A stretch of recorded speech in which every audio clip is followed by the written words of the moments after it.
Hi everyone, my name is Esmeralda Ruvalcaba and I'm a peer intern here at the Career Center. Today, I will be showcasing our new AI-powered resume tool, VMock. If you don't have a resume yet, please watch our previous video on creating a new resume in VMock. This tutorial is perfect for a student that has a resume created and wants to improve it using VMock's AI-powered editor. In this video, we will go over how to upload a resume, reviewing VMock's feedback, going over common mistakes, and using the VMock editor tool. To begin, we will go to the Career Center CPP website, go under Become Career Ready, and select Digital Career Resources. And from there, scrolling down to where it says VMock, we're going to follow that link, scroll down again, and follow this link.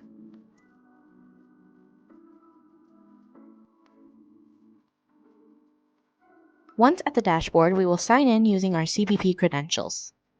Once logged in, you go under the Resume tab, click Upload a Resume, choose a file. I'm going to go ahead and choose this one and open it. As a quick note, VMock gives us a restriction of 10 resume uploads per semester. Since we just now uploaded a resume, make sure it is in PDF format because that is the only format that VMock supports. So if your resume is in Word, quickly save it as a PDF before uploading. So now that we have our feedback from our resume, we are going to analyze the resume and we will see a score. So we got a score of 36. We should aim for about an 86 or higher out of 100. The score reflects the effectiveness of our resume based on three components: impact, presentation, and competencies. Now, let's review the detailed feedback. An additional note on the score. It is not necessary to reach 100 as long as your resume is in the green zone. Your resume is on its way to looking super solid. Going over the three major sections, impact includes action verbs, when to be more specific in your bullet points, highlights repeated words and overusage, and it also highlights words you should avoid.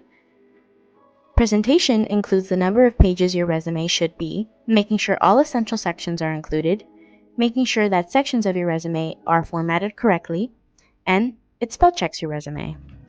The competency section assesses how well your position reflects the core competencies and highlights which competencies to improve on in the future.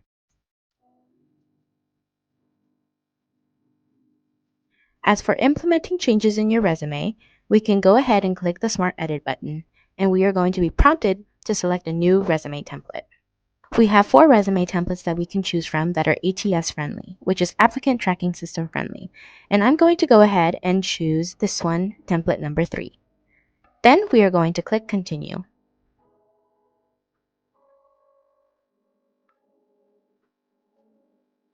Now that we have input our resume into VMock, we can now look more closely at the feedback it has given. If we go to the right side of the screen here, so here we see in our presentation improvements, we see that we misspelled a word. And for our content improvements, we are seeing that for a specific bullet point, it is asking me to improve it. Before I specifically edit this resume, I will point out some of the other things that need to be fixed in order to achieve a better score. I'd like to mention Billy Bronco's full name does not include their address. So instead of leaving it on that first line with the name, we're going to go ahead and bring the address down here. With the other contact information, it is always okay to just include city and state. Next, it is then recommended to add an objective to every resume. So we're going to go ahead and scroll down, add a new section, find objective, going ahead and adding that. And once we have our objective on top, a good objective should be about 2 to 3 sentences, and it should explain what you are wanting to accomplish with this specific resume. For our education section, we need to fix the format. As you can see, it also did not translate very well from our original document. So for the school, we need to add the year of graduation, which for here would be 2012, since this is a little bit of a dated resume, and we're going to save that. And we're going to make sure, like it's warning us here, to enter the date in a consistent format. And here, the high school is on the bottom when it should be on the top. Because this is a first year's resume, it is okay to have your high school thing on your resume since you don't have a lot of experience yet.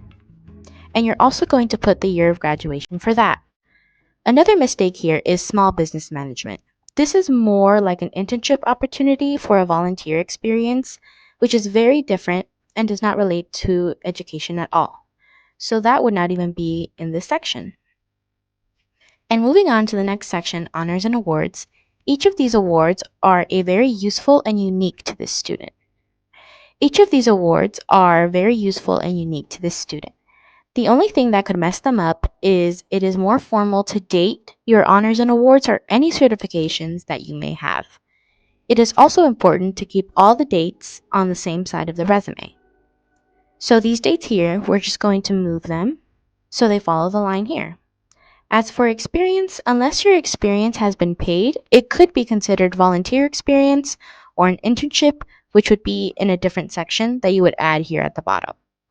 So as for this position here, community service officer, unless this position was being paid, then it would be counted as a work experience, or if it wasn't, then again, it would be considered an internship opportunity or volunteer experience.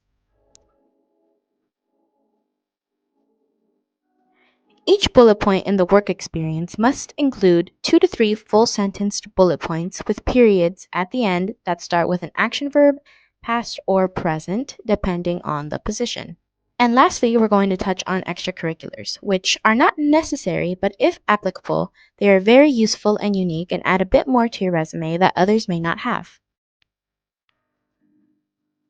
When we clicked on a specific bullet point and it is showing this red exclamation point, it'll show you where you need to improve on the bullet point. And what is really cool again about VMock is that it gives you sample bullet points. So although this one is a little bit long or may not be exactly what you're looking for, it gives you many different options on different samples of bullet points, which could also be very useful. Like here, we can see that it is missing action-oriented, so there's no action verbs. We need to elaborate more on this bullet point and include a period at the end and extend the length of it.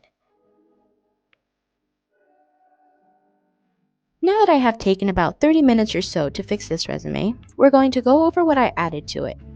So for Billy Bronco, as I did earlier, I changed the address to the bottom. Before their objective, I added that they were a biology major looking to gain more knowledge and experience in their field. That they are a dedicated learner, they're wanting to contribute ideas, and are willing to collaborate with the team. For skills and abilities, I changed a couple things here as well. I took some abilities out, I put some technical skills in. For education, I added that they are a Bachelor of Science in General Biology. I fixed their high school formatting for the honors and awards. Although recommended to have all the dates lined up on VMock, it can be a little bit different. Can dock you points for having some empty space, so that you will be able to fix on a regular Word document or on Google Docs or wherever it is that you are editing your resume. For example, I added my bullet points using past and present tense action verbs. I categorized each position based on the most current to the least current, again using action verbs, and for extracurriculars, I pretty much left it the same. So now that I have taken you through everything that I have fixed in this resume, we're going to go ahead and rescore. So right here in the right, we're going to hit rescore. 36 is our score before these fixes. And as we see, this is what our score is now. And as you see, following VMock's feedback, I was able to get this resume from a 36 to an 89. And now our impact looks great. Our presentation is wonderful. As for competencies, as we gain more experience with this resume and other job experiences, our competencies will grow. And once we're happy with our edits, it's time to download our resume. So you're going to go ahead and again come to the right under the rescore button, you're going to see where it says download. You're going to go ahead and push that. Download your resume as a PDF or doc, whatever fits you the best. I'm going to go ahead and save it as a PDF. And once downloaded, it will show up. Make sure to name your file appropriately. The next step is to utilize VMock's AI-powered optimizer tool to tailor your resume to job descriptions. Please watch the next video in the series to learn more. If you have found the video helpful, please like and subscribe for more career tips and resources. If you have any questions, please visit the Career Center in Building 97, Room 128.